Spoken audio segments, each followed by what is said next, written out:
Halo Budum, selamat datang kembali di channel YouTube aku KB. Dan untuk video kali ini kita akan membahas sesuai dengan judul MSC, Mobile Legends Bang Bang Southeast Asia Cup, yang akan diadakan untuk tahun 2022.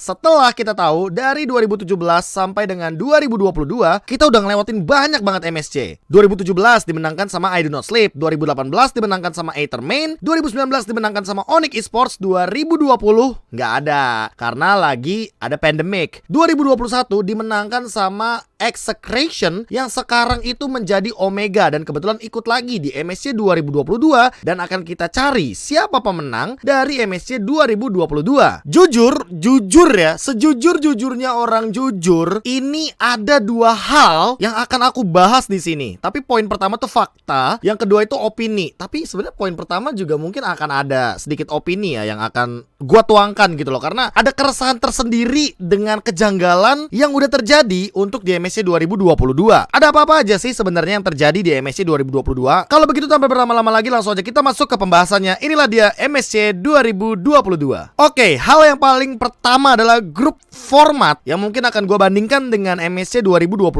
dan juga MSC 2022.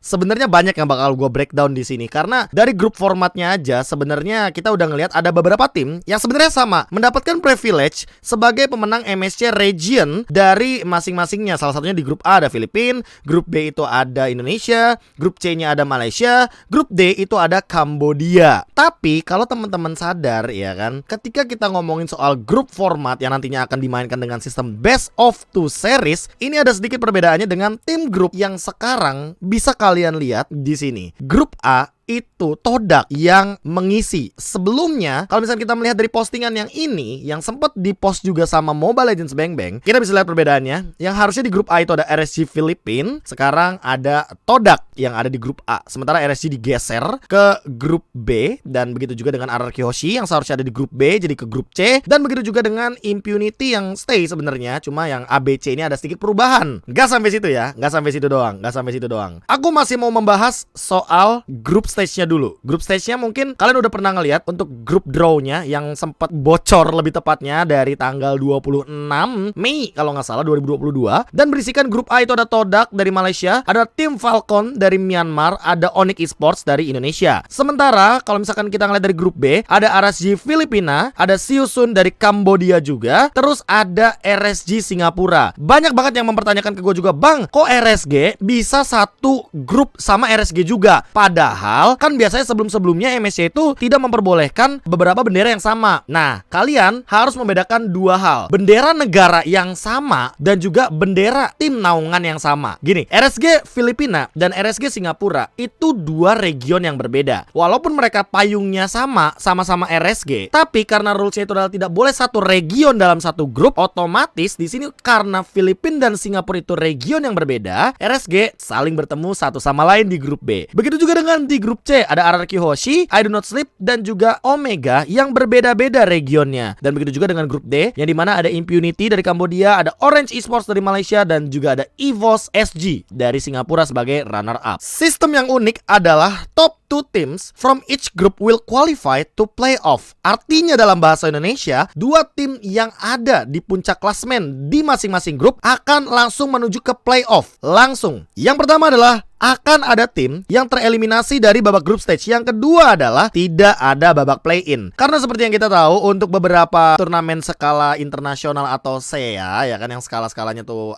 bukan di region sendiri, itu tuh terkadang ada ini loh, ada play-in. Play-innya tuh yang dimana yang urutan ketiga biasanya akan diadu dengan urutan yang ketiga di grup lain. Dan itu yang membedakan dari MSC yang sekarang. Karena apa? Karena kalau misalkan kita menengok dari babak playoff-nya juga sedikit ada yang menarik, yaitu adalah playoff match up will be randomly draw. Jadi kesimpulannya adalah nanti format untuk playoff-nya 8 tim ini, top 2 dari masing-masing tim itu kan 2 dikali 4 sama dengan 8 tim. 8 tim akan bertemu di babak upper bracket dan lower bracket. Lower bracketnya masih kosong, jadi masih belum terisi sama sekali. Jadi bener-bener benar-benar 2 tim aja yang ada di grup stage yang akan lolos ke babak selanjutnya. Karena balik lagi sistemnya round robin, jadi kalau misalkan 2-0 dapetin 3 poin. Kalau misalkan seri dapatnya cuma 1 poin aja. Dan untuk di sistem playoff kali ini agak unik menurut gua, karena sebelumnya tuh udah ada patokannya gitu loh. Kalau misalkan lu juara 1 di grup A, lu bakal ketemu biasanya sama juara 2 di grup B. Begitu juga dengan juara pertama di grup B, biasanya lu bakal ketemu sama juara kedua di grup A. Nah, kayak gitu diubah. Jadi 1 ketemu 2, 2 ketemu 1. Kenapa? Karena yang kita tahu, juara pertama udah pasti bakal dapetin advantage, dan gak mungkin mereka akan langsung ketemu sama juara dari grup sebelahnya. Seperti itu teman-teman. Nah, tapi dengan playoff match up yang akan di random dan akan di draw lagi ya kan, dikocok-kocok lagi, ini akan menjadikan format MSC jadi lebih menarik sebenarnya. Tapi bisa jadi neraka kalau misalkan ada 2 tim yang benar-benar powerful dari masing-masing region yang saling ketemu dan nanti bakal langsung bertanding pada match pertama di upper bracket. Karena balik lagi, menang lolos kalah ke lower bracket, dan di lower bracket seperti biasa kalah pulang. Ya, lower bracket emang harus menang sih lebih tepatnya, ya nggak sih? Oke, balik lagi ke hal janggal yang pengen gue bahas dari awal banget. Gue pengen bahas kayak gue masih penasaran. Gue belum nonton sama sekali drawingnya, karena kita tahu 2021 gue masih ada SS-annya. Nih, kalian bisa lihat ada drawing grupnya dan di live. Oke. Sementara ketika gue searching untuk 2022, tidak ada sama sekali yang dari official Mobile Legends Bang Bangnya itu drawing grupnya. Tuh gak ada. Karena kalian tahu nggak? Faktanya, ini dia faktanya. Live draw atau live drawing group itu akan dilaksanakan pada tanggal 29 Mei. Dan sementara itu Mobile Legends Bang Bang melakukan beberapa postingan itu di tanggal 26 Mei. Gua nggak tahu apakah sebenarnya ada live tapping. Gua lebih suka kalau sebenarnya Mobile Legends Bang Bang itu terbuka, kayak ya kita udah melakukan live tapping, live tapi di record dan nanti akan di live secara langsung pada tanggal 29.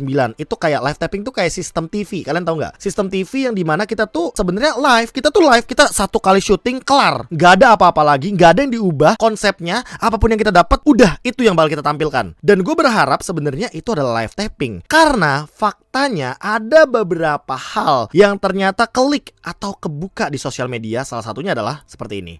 Yang sempat gue dapetin juga SS-annya, yaitu adalah dari I Do Not Sleep Esports, yang ternyata udah langsung ngeliatin drawing group result. Dan itu langsung rame banget. Kalian bisa bayangin 19 jam 122 share di Facebook. Dan gue gak ngerti kenapa itu bisa leak, atau mungkin itu adalah sebuah kesalahan atau mungkin miskomunikasi. Gue juga kurang paham, tapi menurut gue ini adalah sebuah hal yang gue juga mempertanyakan. Kayak biasanya kan gue nungguin live drawing, gue juga kadang bikin konten tuh langsung gitu loh. Jadi lagi live gue record gitu kan. Ya mempermudah aja. Kalau kayak gini kan gue harus edit gitu kan. Ya edit walaupun gak meta. Sorry.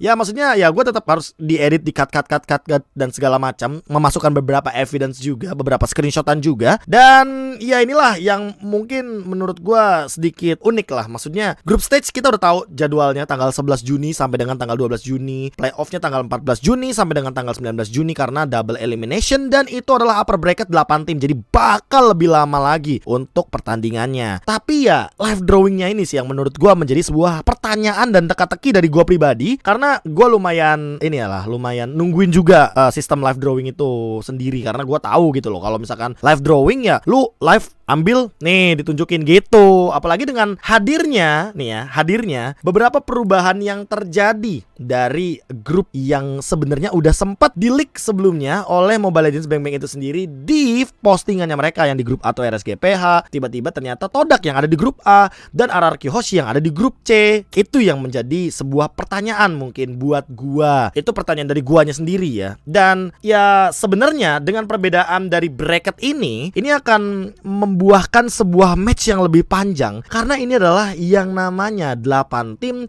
di upper bracket. So mereka harus benar-benar struggle di grup stage terlebih dahulu untuk mendapatkan top 2 minimal, sehingga nanti ketika mereka udah mendapatkan top 2, mereka akan mendapatkan bracket secure di upper bracket, mulai dari match pertama, match kedua, match ketiga, dan match keempat, sampai nanti di grand final di tanggal 19 Juni 2022. Itu baru hal janggal yang pertama, dan itu adalah fakta. Tapi untuk hal janggal yang kedua adalah, ini bukan hal janggal sih, lebih tepatnya kayak sebuah opini aja sih. Gua jujur dari awal ya, Moonton, dear beloved Moonton, gua tidak nge-state bahwa ini harus dilakukan. No, gua nggak nge-state ini harus dilakukan, tapi ini adalah berupa saran dari gua yang mungkin hitungannya udah lama di Mobile Legends Bang Bang. Bareng sama almarhum Volva juga, dulu kita sering bikin yang namanya Mipo atau mini podcast. Dan untuk sekarang, karena nggak ada Volvanya, otomatis cuma gua yang bakal speak up di depan kamera ini. Dan gue cuma pengen nyampein, dear my beloved Moonton, kenapa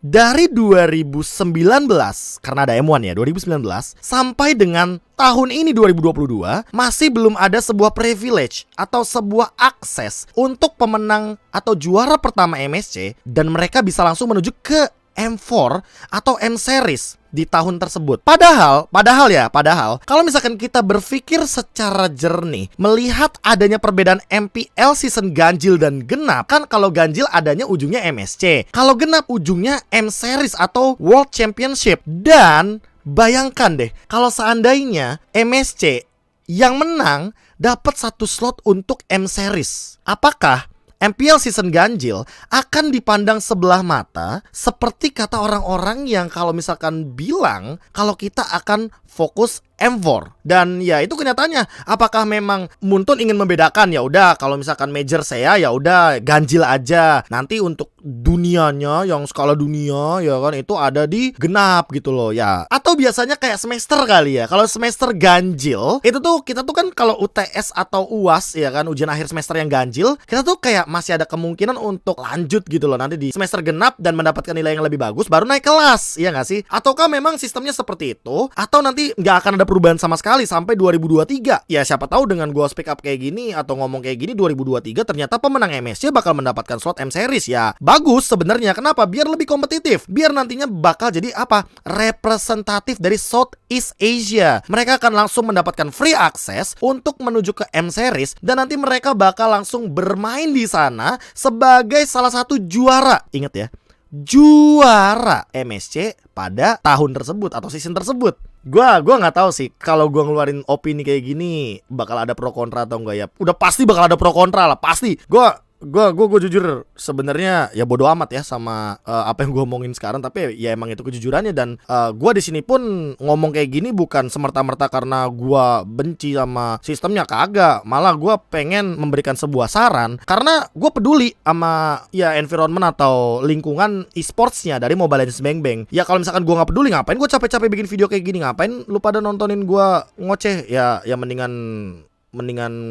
turu dek, gitu gak sih yang tulisan di rengket-rengket kalau misalkan kita lagi kalah. Dan dengan opini ini, semoga nantinya tidak akan ada lagi yang memandang sebelah mata untuk MPL season ganjil dan juga genap. Dan semoga nantinya lebih kompetitif ke depannya, dan semoga nantinya bisa jadi lebih baik entah dari sisi manapun, baik dari penonton, e-sport scene-nya, gua mungkin yang di depan layarnya, caster, analis segala macamnya, atau sektor apapun, biar nanti ke depannya kita semua jadi lebih baik. Anyway, itu dia semua poin yang pengen gua sampaikan untuk di video kali ini. Kalau misalkan kalian setuju, nggak setuju, tulis di kolom komentar apa-apa aja opini yang bisa kalian curahkan, bebas. Kalian bisa beropini, kalian bisa debat, tapi ingat jangan sampai kalian malah mengolok-olok atau mengeluarkan kata-kata kasar, karena balik lagi yang namanya perdebatan itu udah pasti ada. Perbedaan opini itu hal biasa. Yang penting gimana kita bisa toleransi antar sesama bangsa Indonesia. Aku KB mohon pamit undur diri, sampai jumpa lagi di video selanjutnya. Jangan lupa bahagia.